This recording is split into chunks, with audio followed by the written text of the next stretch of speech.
This is why Kirby Smart likes criticism when talking about quarterbacks, talking about criticism from people like me. Thanks, Kirby. He said, I've had a lot of, he said, I believe you fill the room with competition, talking about the quarterbacks. That brings criticism. When you have good players, they're going to say, talking, I guess, about media and fans, are going to say the other guy should be playing, or you don't win, and then the other guy should be out there playing. I want to keep I want to keep having good competition because when you have really good players in the quarterback room, you're going to have that debate. You just have to make sure you have the right one out there.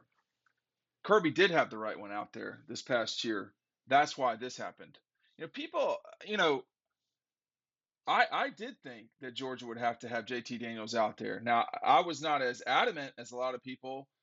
Certainly not later in the season. I mean, my view was, hey, they're going to have JT Daniels out there, but that stopped after about, I think after the Florida game, I was a little bit concerned that Stetson wasn't playing well. But after Tennessee, I didn't think they should go back, or I wasn't so convinced they should go back to date JT Daniels. We are running low on our copies of this 80-page masterpiece.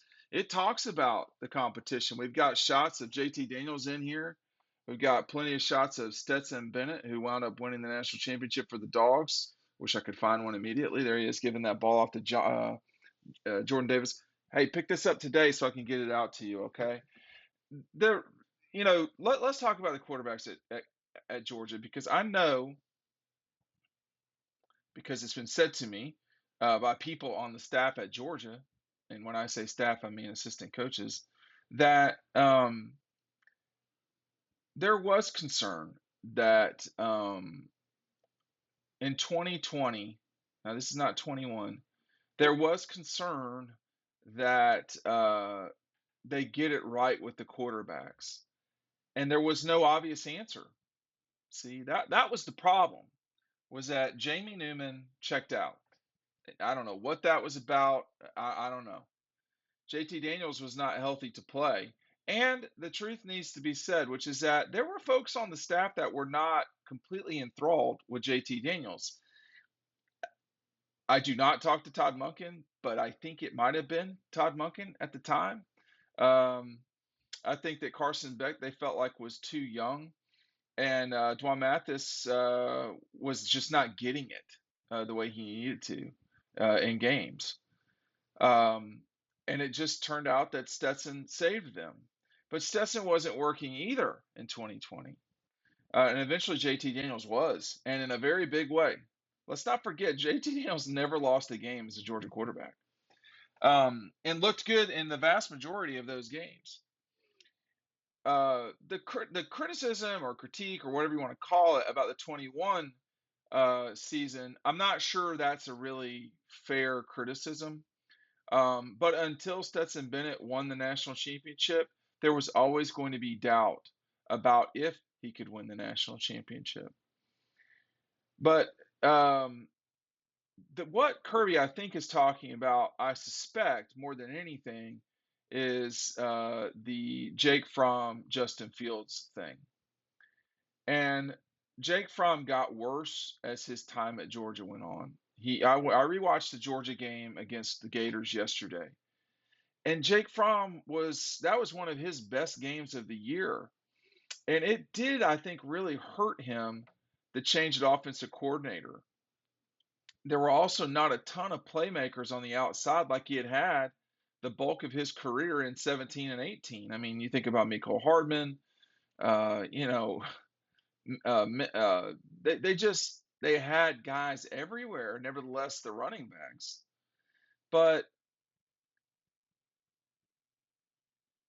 Fromm's regression, coupled with um, Justin's explosion onto the scene in 19 and 20, gave plenty of room for critics to be justifiable in their criticism of Kirby. What those critics were leaving out, and of course Kirby only talks from his perspective the same way I only talk from mine, but the critics leave out that there was no Georgia should not have replaced Jake Fromm with Justin Fields in 2018. He was not prepared to play. He would not have been successful the way that he needed to be. Why do I know that? Why do I say that? Because I watched him play in 2018, and as late as the Auburn game was letting the play clock run out on him. So he wasn't ready. What we can't know is that if he had stuck around in 19, would he have displaced Jake Fromm? And I think there's a pretty good chance that that would have happened, personally. Um, I say that Todd Monken would have replaced. That would have made a move there. I don't know if James Coley would have. I mean, at the end of the day, the mistake here was going with um, an inexperienced offensive coordinator, or maybe he wasn't so inexperienced, just not great, right? Not a great offensive coordinator. And we saw the regression of not just the offense, but of Fromm too. I mean, there were people discussing that Fromm would be a top 10 pick in the NFL draft. He's about to be out of the league, and he was a fifth round pick or fourth round, whatever it is. Um, so I think, to me, starting Stetson Bennett in 2021 was the right call. And, looking back at it, if you want to make some criticism, maybe he should have played more in the Clemson game. But, you know, think back to not just the Clemson game, but the game, 2 games after that, which was the Carolina game, right? So you had Clemson, then Stetson came in and just threw all over UAB. And then in the South Carolina game, this was JT Daniels' return. And Stetson Bennett played early in that game, threw an interception, one of the 4 he threw all season, but he threw an interception in that game. And that's when my doubt about Stetson was at its highest, I guess I would say, because you had the 20 season against Kentucky and Florida, where the offense just couldn't do anything, and Stetson was erratic with the ball. And then he comes in against South Carolina and just does not play well, because he played really well against UAB. But then he followed it up with just not a good performance against South Carolina, and then looked okay against Vanderbilt. And then it was this game. It was the Arkansas game, and he only threw the ball, I think, 7 times. But it wasn't just the offense, excuse me. It wasn't just the 7 throws. Uh, it was the run game that Stetson had that day. I remember looking through my lens, and here comes Stetson flying down the field, and then he started coming into his own against Auburn. Um, you know, he just started really playing well. He played pretty well against Kentucky, and then he took a step back against the Gators. But from the Florida game on, he played pretty well. No, he didn't play unbelievable against Alabama, but he didn't play as bad as people are trying to make it out to be. All right, and then he turned it on against Michigan and Alabama. All of that to say, that doesn't mean he's going to be the starter the entire time in 2022. We don't know what the future holds. He's going to start the season as a starter against Oregon, and we'll see what happens from there. But Georgia has an exceptional quarterback room right now. It's very good. And when you talk about who is the best quarterback, JT Daniels got into a situation where he was very comfortable being a quarterback. He, obviously could throw the ball exceptionally well, etc. But he couldn't escape. Um, he had issues with injuries. That was a problem. These things were problems, and for whatever reason, natural leadership, whatever, Stetson just did a better job um, connecting, I guess, with the players on the team. That seems clear from all the comments from guys like Nolan and so forth. But this will be a curious time in 2022, because Stetson will have 6 of the top 8 pass catchers on the team will be back. The only person that could have been back and wasn't is Jermaine Burton. The other of the 8 was James Cook. So all of his receivers are back.